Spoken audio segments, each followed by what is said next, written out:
What's up, guys? Adam Hack back here with the Blind Marrow. Now, I know this question's going to come up, so I'm going to take the time to answer it now. How does someone with a vision impairment drive? Now, there are different types of vision impairments that need different things. Some people, they simply can't because they cannot see good. They don't have, or see well enough, I should say. They don't have the visual acuities to pass the test, even with the aid of the type of glasses that I wear. So unfortunately for them, they cannot drive. Now, however, for me, in my circumstance, I wear a pair of glasses. They're made by a company called Ocutech.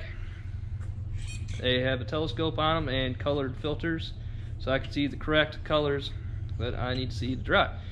I have a color deficiency, and quite a large percentage of people actually have color deficiencies, and they don't realize it because they're not as major of a deficiency that I have. However, like, I cannot see red light during the day. Well, if you use a red filter, then you can see red light, but you can't see green and yellow. So I had to mix two different color filters together so I could see all the spectrum that I needed to see, being, you know, red, green, and yellow. So here it is. I'll move the camera around here and I'll show you what my glasses look like. I'll put them on. I call them my goofy glasses because they do look kind of goofy. They have a telescope on them, so you get the idea. Now, in order for me to drive safely and legally, but more importantly safely, I wear these glasses here. They're made by Ocutech. They were, I think, $2,350. Along with, in the daytime, I use this filter. I put those on there so I can see the correct color spectrum that I need to see, and they work quite well. Now, these glasses, they do not have a prescription lens in them. For the prescription part of that, I wear my contact lenses. Then all these are a telescope and the color filters. Now, that setup works great for me.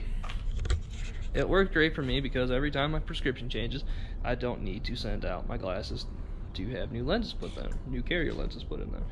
However, now that I work at the current place, I'm not even going to mention it, I cannot wear my contacts there. So every day I drive to work with my contacts in, I take them out, go to work, and then in the parking lot, and then when I get off in the parking lot, I put my contacts back in and I drive home.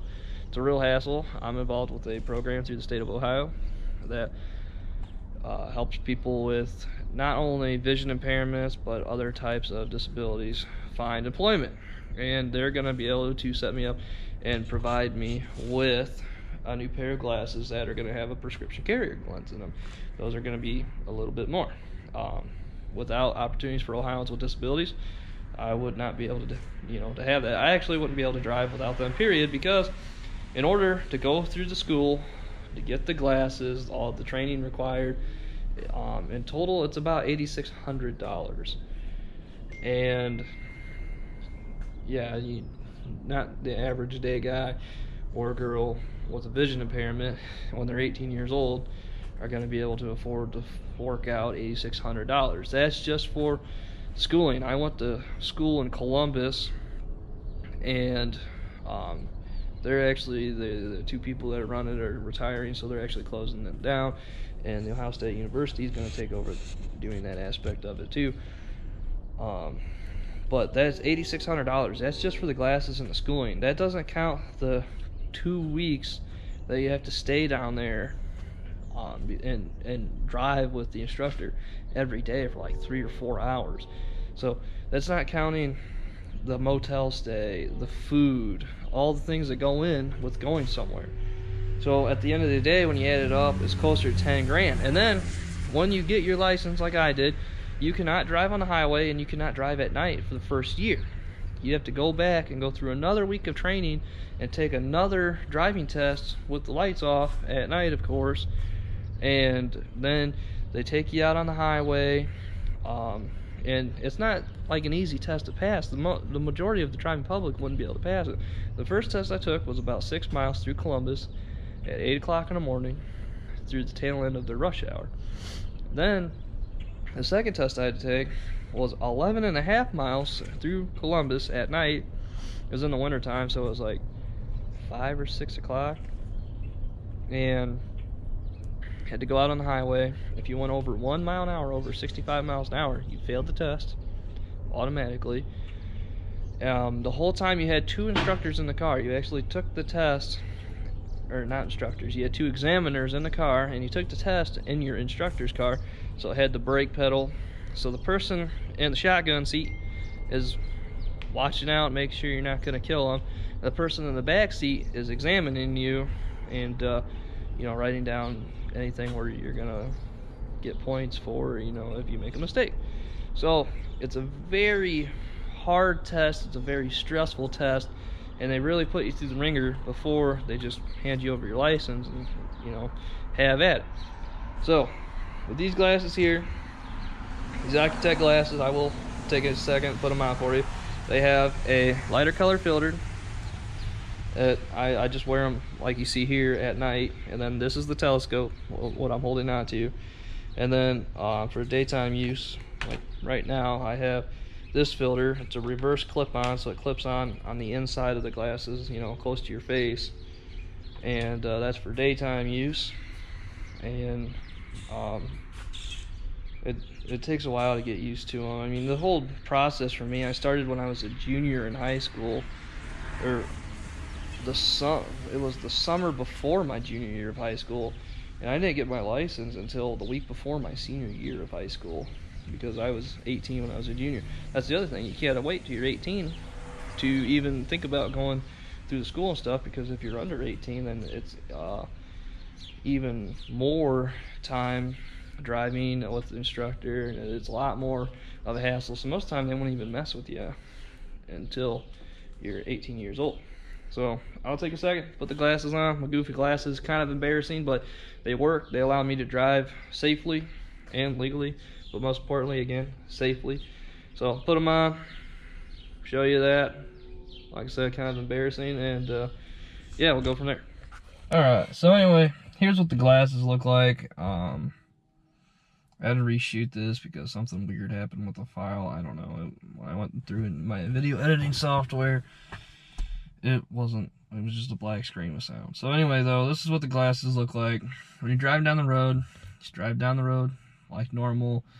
And when you need to see something that's farther down the road, or you want to get a better look at something, you tilt your head down and you look up through the glass, or through the telescope, and then you can check something out.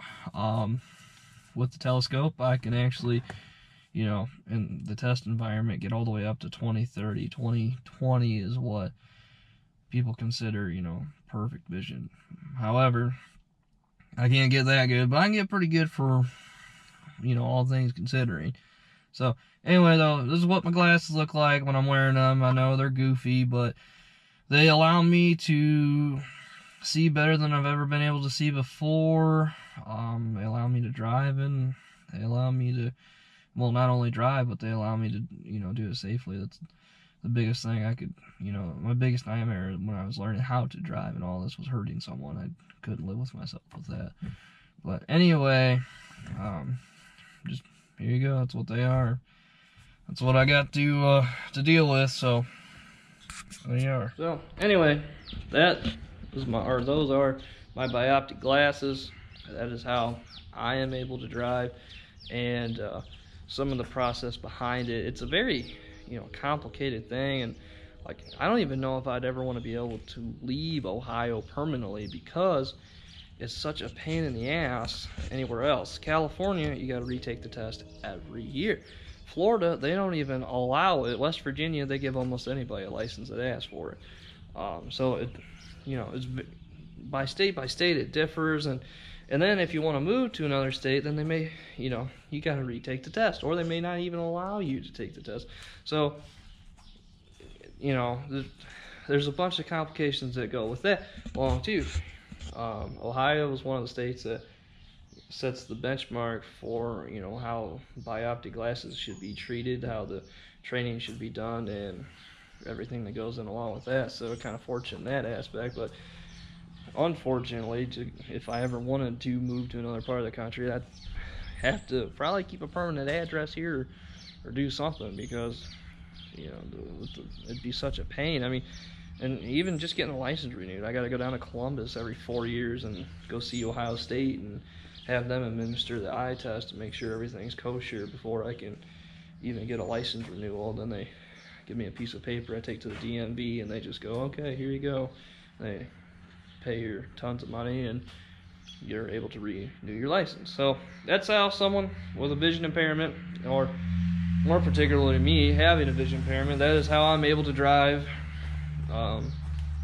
day to day. And I'm very fortunate to have had the opportunity to work with the Sight Center, Opportunities for Ohioans with Disabilities, and get set up with the right people and the right program to be able to accomplish that. I mean, it was a huge deal for me. I always wanted to build a race car. I was always a car guy. Like, I always wanted to drive. It was one of my favorite things to do growing up. Go-karts, four-wheelers, you name it. Anytime I could get behind the wheel of anything, that's what I wanted to do. And so every day, you know, sometimes I take it for granted, but at the end of the day, every day I need to be super fortunate that I have the opportunity to be able to do something that I've always loved to do. And even if it's just driving the Malibu sitting out there, I mean, that I'm lucky enough to be able to do that, like get point A to B without having to rely on someone else. So thanks for watching. If you have any more questions about biopic driving, or how my setup works with that, you know, any questions in general about it, you know, let me know. I'd be happy to happy to answer. So thank you very much for watching. Make sure you like, comment, and subscribe.